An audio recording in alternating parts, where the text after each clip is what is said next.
पहिले लोक काय बोलायचे माहीत आहे का? दगडात देव दिसतो, कावळ्यात पूर्वजन दिसतात. मग या कलियुगामध्ये माणसाची माणुसकी का दिसत नाही? याचं काय कारण असेल? का माणसं बदलतात वेळेनुसार? माझी आई बोलायची काय माहिती आहे का? माणसं जपा, माणसाशी नातं जपा प्रामाणिकपणे. किती आपल्याला संकट आलं, किती दुःख दिलं, तरी पण माणसाचे नाते जपत राहा. पण माणसाचे नाते जपून काहीसुद्धा फायदा नाही हो.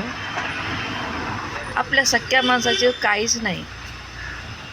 परके नाते कसले? त्या नाते खरे नसतात.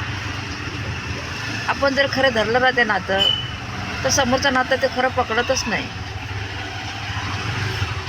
ते कोणाचं असो, आईचं पकडू दे, बहिणीचं पकडू दे, भावाचं पकडू दे, मैत्रिणीचं पकडू दे, पण त्या नात्याला बदनामीशिवाय नाव भेटत नाही आहे. बदनामी भेटते, फक्त बदनामी.